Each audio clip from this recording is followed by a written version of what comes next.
Hello friends, आज मुझे जो बात करनी है वो करनी है नजमा जी के लिए।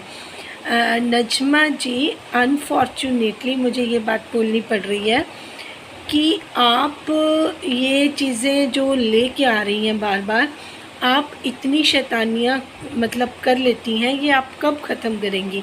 हम तंग आ गए हैं आपकी पोल खोल खोल के, लेकिन आप बाज़ भी नहीं आती हैं, क्या करें? देखिए, अब आज आपने वीडियो बनाई जिसमें आपने इमोशनल कार्ड खेला, आपने अपनी जितनी वीडियो बनाई उसमें अपने घर की दीवारें दिखाती रहीं और फिर बोलती रहीं कि हमने फ़ंड्स नहीं लिए, फ़ंड्स नहीं किए। तो आपने लिए या नहीं लिए, लेकिन अब आप चाह रही हैं कि आपको फ़ंड्स मिलें। आपका इतना बड़ा घर है, इसको आपने इतने लाख आपको मिट्टी के लिए चाहिए, तो ये लोग थोड़ी ना देंगे। सब अपना अपना काम। आप आपको ये कह सकती हैं कि मुझे जब सपोर्ट मिलती है तो उसका पैसा इकट्ठा होता है, तो वो आप उसका घर बना लेंगे जब आपको बनाना होगा। आपको इतने सारे मशवरे लोग दे रहे हैं कि आपको कैसे इसको सेट करना है ना?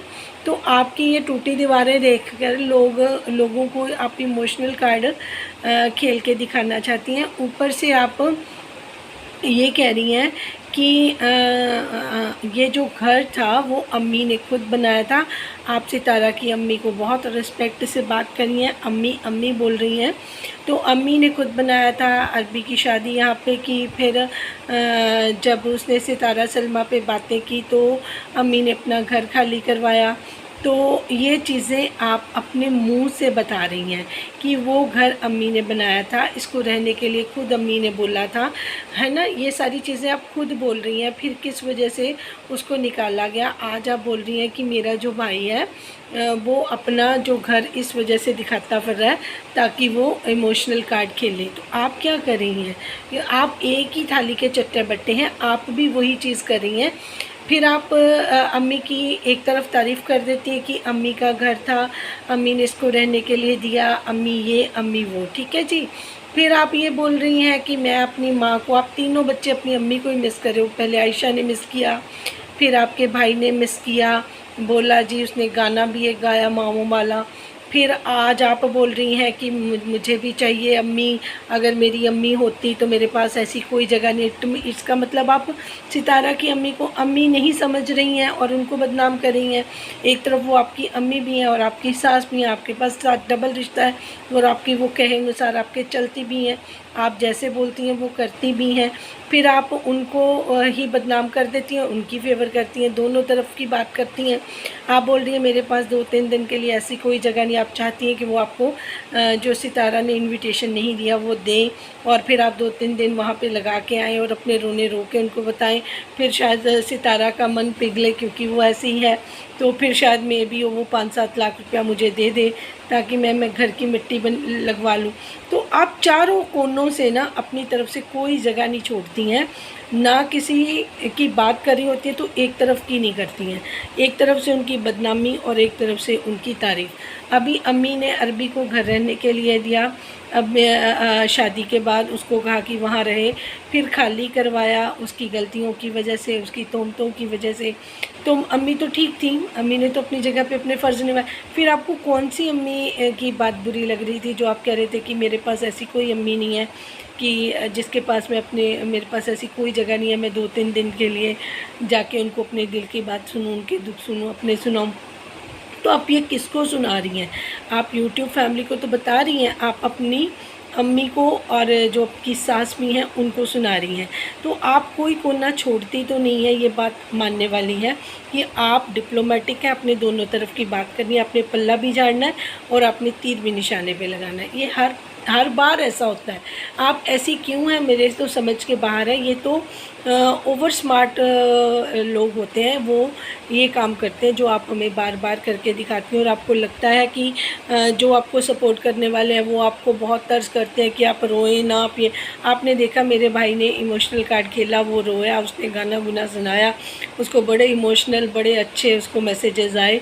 मैं भी ये काम करके देख लूँ, क्योंकि लोग तो इमोशनल है। मैक्सिमम लोग आपको इंडिया इंडिया से सपोर्ट करते हैं, और इंडियंस तो बहुत इमोशनल होते हैं, वो दूसरों की दुख को समझते हैं, और आपको भी वो बहुत प्यार से आपको वो करते हैं, पसंद करते हैं, और आपको आपकी बातों में आ जाते हैं। बट रियलिटी चेक जब हम देखें तो पॉइंट टू पॉइंट आप काफ़ी जगह पे बहुत सारी बिगर मिस्टेक्स करती हैं, जिनको देख के पता चल जाता है कि आप कार्ड प्ले कर रही हैं, इमोशनल कार्ड प्ले आपने किया। आपने अपनी सारी वीडियो में दीवारें दिखाई, फिर आपको अचानक से आपने वीडियो बंद कर दी, फिर आपने शुरू करी और आपने बोला अब्बू आ गए थे।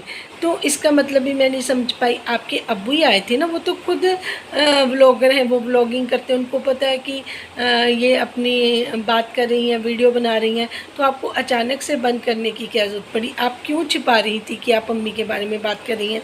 तो क्योंकि वो उनको इतना टाइम लगे ना लगे, या वो आपकी वीडियो सबकी देखें ना देखें, आप फिर उनको और यूट्यूब फैमिली को अपनी बता रही हैं कि मैं मर जाऊंगी, मैं सुसाइड कर लूँगी, मैं ये वो।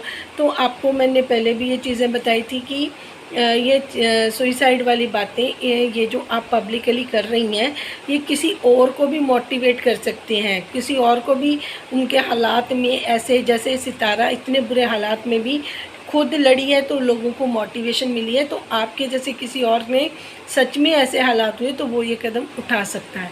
तो आप प्लीज़ इस तरीके की चालाकियाँ छोड़ दें, आप मरने वालों में से हैं नहीं हैं, आप तो कईयों को मजबूर कर दें सुसाइड करने के लिए, आप इस टाइप की लेडी हैं।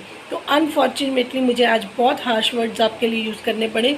वैसे मैं नॉर्मली कोशिश करती हूँ मैं किसी के बारे में इस तरीके से बात ना करूँ, बट आप और आपका जो भाई है उनकी, उसके बारे में जो बातें सुनने को मिली हैं उसकी भी सुन लीजिए।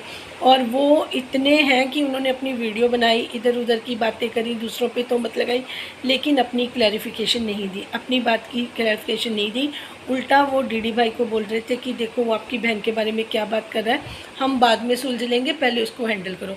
उसको पता है कि मैं अकेला हैंडल नहीं कर सकता, मेरे पे इल्ज़ाम लगा है, शायद डीडी भाई की बहन का मामला है, वो उसका मुंह बंद कर दें और ये बात बंद हो जाए, क्योंकि उनको तो वहाँ से सऊदीया से धमकियाँ आ रही होंगी कि ये तुमने क्या कर दिया, अब तुम्हारी वजह से तो पिछला कट्टा चिट्टन खुल गया है, तुम अपना मुँह बंद रखते तो ये जो इल्ज़ाम लगा था वैसे ही लगा रहता। अब अगर आग लगी तो धुआं तो निकलेगा ही। तो वो पुरानी जो चीज़ें थी जो आज़म भाई ने बताई, जो उनके पास सबूत के तौर पे मैसेजेस में है, तो उसको आप झुठला नहीं सकते हो। ये बातें ज़रूर हुई होंगी, ज़रूर हुई होंगी, मैं ये 100%, क्योंकि आपकी जो बॉडी लैंग्वेज, आप बहुत सीधे बाल बुल करके बहुत सिंपल से बन के बहुत सही से बन के आ गए, और आपने अपने जो किए हुए पुण्य हैं वो गिनाने शुरू कर दिए। आपने डीडी भाई को रखा, आपने खाना खुना खिलाया, आप आज अच्छी अच्छी बातों पे आ गए। उससे पहले तो आपकी ये टोन ही नहीं थी, आज तो आपकी टोन बदल गई, क्योंकि आपके सारा पर्दा खुल गया। अब आपको लगा कि पता नहीं मेरे सब्सक्राइबर जो मेरे साथ, लेकिन आप दोनों भाई बहन एक जैसे हैं। इमोशनल कार्ड खोलना, और उसमें आपकी भाभी भी, सलमा जी को जब आप वीडियो बनाते देखें तो कोई यकीन नहीं कर सकता कि वो अंदर से कैसी हैं। खुदा तो आपने ख़रीदा हुआ है, उन अल्लाह की तो आप बात करते हुए डरते नहीं हैं, आप कस्में खाते हुए हाथ में कुरान शरीफ तक उठा लेने, और लेकिन अंदर से सच्चाइयाँ कुछ और हैं। मैं 100% श्योर हूँ कि जो सलमा ने कहा वो गलत था, वो झूठ था, और जो आजम ने कहा वो बिल्कुल सही था। बॉडी लैंग्वेज से पता चल जाता है कि कौन इंसान क्या कर रहा है। तो प्लीज़ इन चीज़ों पे आप रोकथाम करें। ना इंडियंस इतने मूर्ख हैं और ना यूट्यूब फैमिली वाले मूर्ख हैं। जो सितारा को सपोर्ट करें, उनको पता है सितारा की ऐसी कोई बात सामने नहीं आई है, कोई प्रूफ सामने नहीं आया है, कोई ऐसी चीज़ सामने नहीं आई है। उसके तो इतने साल से लोग देख रहे हैं, 2 सालों में एक भी बात हम पकड़ नहीं पाए। आपकी तो हर रोज़ पकड़ रहे हैं, उसकी एक भी बात पकड़ नहीं पाए। क्यों? क्योंकि हमारे रिश्तेदार तो नहीं है। हम जो उसके बारे में, उसके फेवर के बारे में, उसके लिए पॉजिटिव बात करते हैं, तो वो हमारी रिलेटिव तो नहीं है। कोई बात उनकी हो तो हम पकड़े ना उनके एटीट्यूड से पता चलता है, ना उसका कोई प्रूफ नज़र आया है। तो आप जैसे लोग उसको बदनाम करके, उससे ब्लैकमेल करके पैसे ही लेना चाहते थे, क्योंकि अज़हर का तो ये पुराना काम है, लोगों से मजबूरी में उनको इस तरीके से प्रॉब्लमेटिक करके उनकी प्रॉब्लम्स का फ़ायदा उठाना और ब्लैकमेल करके लोगों से पैसे लेके। तो इस तरीके से उनकी अपनी भी बेटियां हैं, कल को, है ना।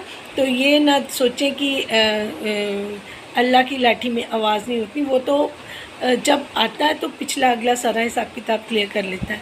अब ये फ़ैसला अल्लाह का आया, आपके पर्दे खुद निकल गए। अब तो आपको बात नहीं सूझ रही थी, अब तो आप बिल्कुल नहीं बोल पा रहे थे। तो ये चीज़ें आप छोड़ दो। आपके परिवार का ये जो सच सामने आया है, जो आप बेनिकाब हुए, उससे तो मतलब घिन आती है, नफ़रत होती है, घिन आती है कि ऐसे भी लोग हैं। ये बहुत गलत बात है, मुझे ये बिल्कुल भी अच्छा नहीं लगा। तो मैं यूट्यूब फैमिली को, जो मुझे वॉच करें, मेरे व्यूअर्स हैं, रिक्वेस्ट कर रही हूँ कि इन ऐसे लोगों की वीडियोस देख के आप भी कुछ ऐसे स्टेप्स ना उठाएं और गलत लोगों को प्रमोट ना करें, ना ही उनको व्यूअरशिप दें और ना ही उनको सब्सक्राइब करें, ताकि आपकी लाइफ में भी कुछ ऐसी नेगेटिविटी शामिल ना हो सके। Thank you.